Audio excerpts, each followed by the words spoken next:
Good morning, ma'am. Good morning, classmates. Our assigned topic is depletion of natural resources. What is depletion of natural resources? It is defined on the premises that the value of resources measured in terms of its availability to man becomes scarce. Also, the removal of principal substance from the earth.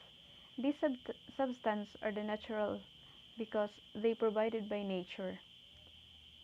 They are formed from natural processes without any inputs from human activities. And it is also defined the reduction of quantity and quality of natural resources. Example of depletion of natural resources: reduction in volume of crude oil of natural resources.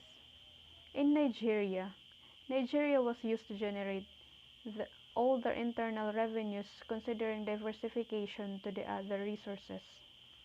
The decline in Amazon forest resources.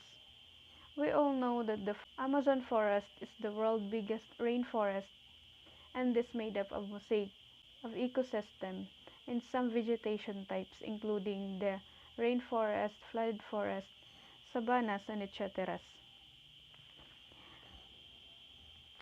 Depletion of elements. Phosphorus is an element being depleted. According to the report of Global Phosphorus Research Initiative, they predict that we could run out of phosphorus in 50 to 100 years unless new reserve of elements are found. Freshwater depletion. By 2025, 1.8 billion people will have no water to drink. This is according to the Food and Agriculture Organization of United Nations.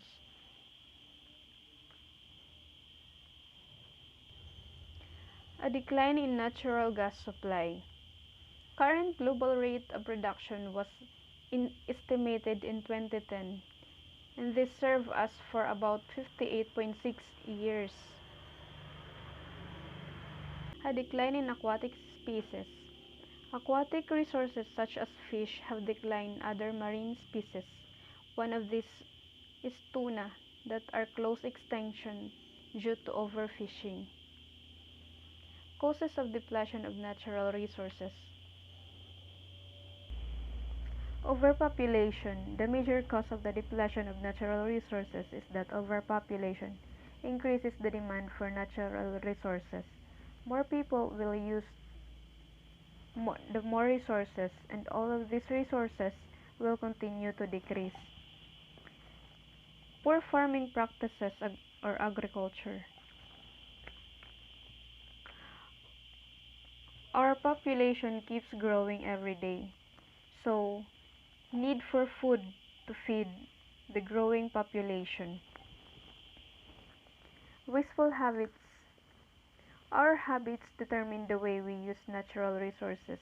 Lifestyle that encourage the exploitation, harnessing of resources lead to depletion of natural resources. Mining and mineral exploitation. Mining involves the extraction of this mineral from the earth's crust. Continuous removal of mineral resources in large quantities dry up the reserve and also harm the environmental system. Pollution and contamination of natural resources. Pollution alters the condition of this environment. If waste generated are properly disposed of, they will find their way into the environment to contaminate it. Industrialization and technological development. Some industries focus on the power generation, including textile, hospitality, agriculture, and etc. Some processes release gases effluent and solid waste products that pollute the atmosphere, the water bodies, and large surface.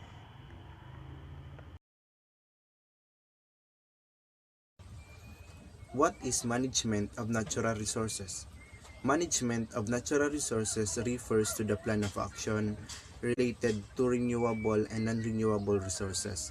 Natural resources like land, soil, water, plants, and animals are affected by global warming, overpopulation, industrial expansion, and other reasons.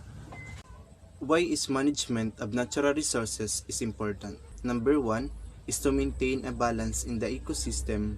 Number 2, to avoid further destruction of the environment. And number 3, to avoid overconsumption of the natural resources. These are the three essential components of environmentally responsible consumers' behavior: the reduce, reuse, and recycle. The goal of the 3 Rs is to educate people on how to prevent excessive and unnecessary waste and to limit the consumption of non-renewable resources. Proper natural resource allocation or management as follows. Use less water. Taking shorter shower or turning off the faucet while brushing your teeth can reduce water waste in your home. Turn off the lights. Turn off any lights or television after you leave a room. Unplug appliances like portable air conditioners, toasters, and coffee makers when not in use, as they can continue to use a small amount of electricity. Use renewable energy. Renewable energy replenishes itself, cutting down on our need to harvest new resources.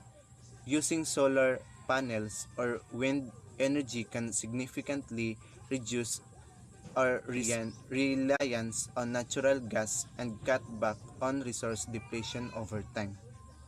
Compost. Composting is a great way to convert your food scraps into useful materials for your home garden. Composting enriches your soil and reduces the need for watering by improving runoff, which reduces soil erosion. Composting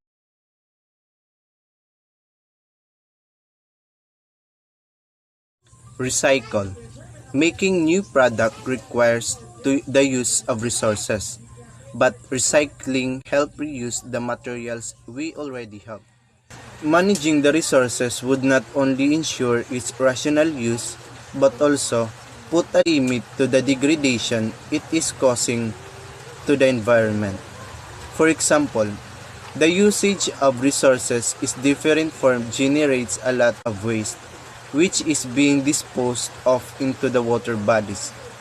This, in turn, is polluting the rivers and lakes. Limiting usage will also reduce waste generation and pollution.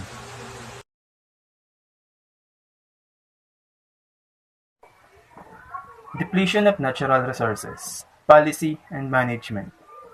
Here are some examples that causes the depletion of natural resources. 1 is the overconsumption such as fishing, 2 deforestation and the destruction of ecosystem leading to the loss of biodiversity, and 3 mining of minerals and oils. Here are some examples of policies that can lessen the depletion of natural resources. 1 is the Republic Act 10654, an act to prevent, deter, and eliminate illegal, unreported, and unregulated fishing, amending Republic Act No. 8550, otherwise known as the Philippine Fishery Code of 1998, and for other purposes.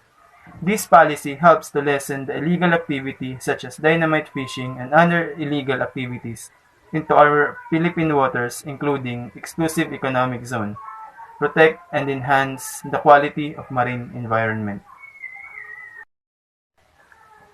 Republic Act No. 7942, otherwise known as the Philippine Mining Act of 1995, an act instituting the new system of mineral resources exploration, development, utilization, and conservation. This policy was designed to revive the mining industry and attract more foreign investment by defining the agreements for mineral exploitation, and provides the requirements for the acquiring mining rights. It governs the exploration, development, processing, and utilization of mineral resources in the Philippines. Presidential Decree No. 705, the Revised Forestry Code of the Philippines. This act lays down the basic principle of the forest management and conservation, and make provisions for the administration of forestry. This policy helps to lessen the illegal activities such as the illegal logging and other activity that affects the destruction of our forestry in the Philippines. One reason why these policies are made because of too many personnel who try to exploit our natural resources by not thinking the negative effect of it. Depletion of natural resources and their implication. What is natural resources depletion? A situation where the consumption of natural resources is faster than it can be replenished. According to the various references, depletion of natural resources occurs when the process of extracting natural resources is at a faster rate, thus using up all the resources from a certain reserve beyond their natural resources.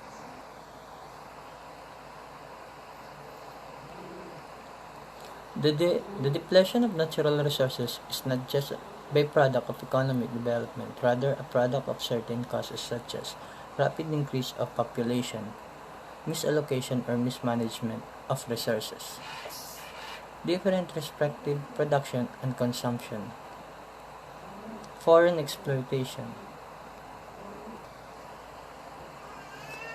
impact of natural resources depletion, environmental degradation, climate change and greenhouse gas increase, decline in food production, decline in economic growth.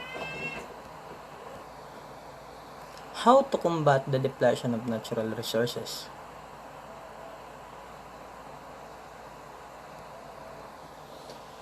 To combat the depletion of natural resources, certain measures are proposed to sustain and preserve them.